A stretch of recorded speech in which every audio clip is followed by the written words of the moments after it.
बाबा बंदा सिंह बहादुर सिख इतिहास के उन महान योद्धाओं और संतों में से एक हैं जिनका जीवन साहस, त्याग और न्याय की मिसाल है।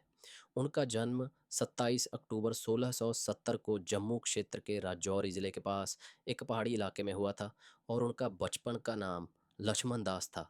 बचपन से ही वे बहुत निडर, तेज तर्रार और साहसी स्वभाव के थे। उन्हें घुड़सवारी, शिकार और युद्ध कला में रुचि थी। लेकिन एक दिन शिकार के दौरान एक ऐसी घटना घटी जिसने उनके पूरे जीवन की दिशा बदल दी। कहा जाता है कि जब उन्होंने एक हिरणी को शिकार किया और उसके बच्चे को तड़पता देखा, तो उनके मन में गहरा पश्चाताप पैदा हुआ।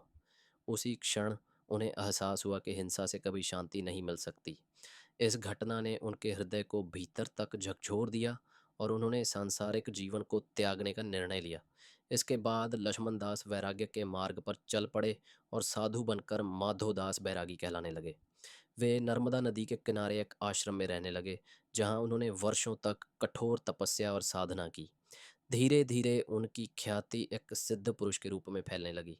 लोग उन्हें चमत्कारी साधु मानने लगे, लेकिन उनके भीतर कहीं न कहीं अहंकार भी पनप गया था। वे स्वयं को बहुत बड़ा तपस्वी समझने लगे थे, परंतु जीवन का असली उद्देश्य अभी भी उनसे दूर था।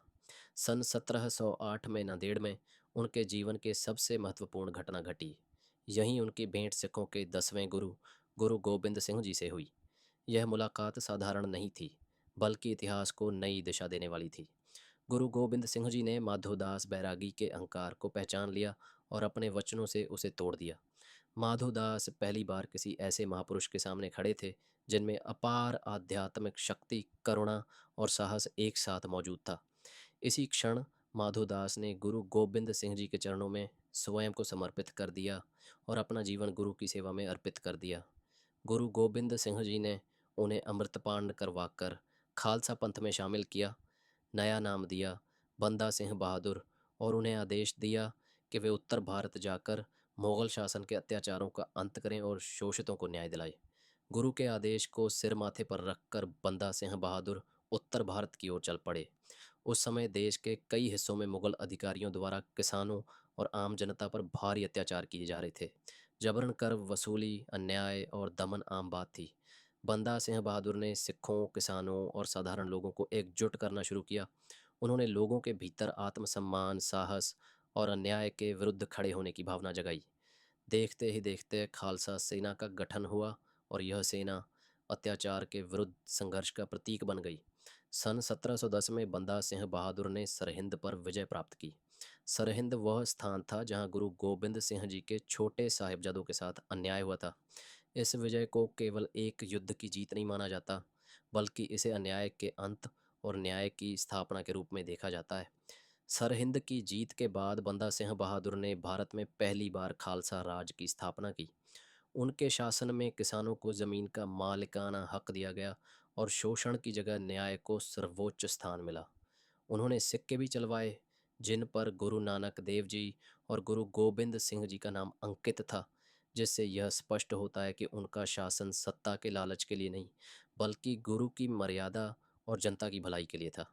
हालांकि खालसा राज अधिक समय तक नहीं चल सका। मुगल शासन ने अपनी पूरी शक्ति के साथ बंदा सिंह बहादुर के विरुद्ध अभियान चलाया।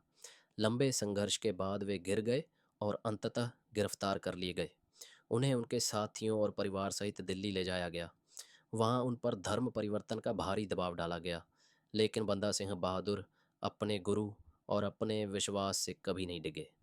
इतिहास में यह भी दर्ज है कि उन्हें मानसिक रूप से तोड़ने के लिए उनके छोटे पुत्र को उनके सामने ही शहीद कर दिया गया, ताकि वे अपना धर्म छोड़ दें। यह दृश्य किसी भी पिता के लिए असहनीय हो सकता था, लेकिन बाबा बंदा सिंह बहादुर ने असाधारण धैर्य और साहस का परिचय दिया और अपने सिद्धांतों से एक कदम भी पीछे नहीं हटे। अंततः 9 जून 1716 को दिल्ली में बाबा बंदा सिंह बहादुर ने वीरता, आस्था और धैर्य के साथ शहादत दी। उनका बलिदान केवल एक व्यक्ति का बलिदान नहीं था, बल्कि यह न्याय, धर्म और सत्य के लिए दिया गया सर्वोच्च त्याग था।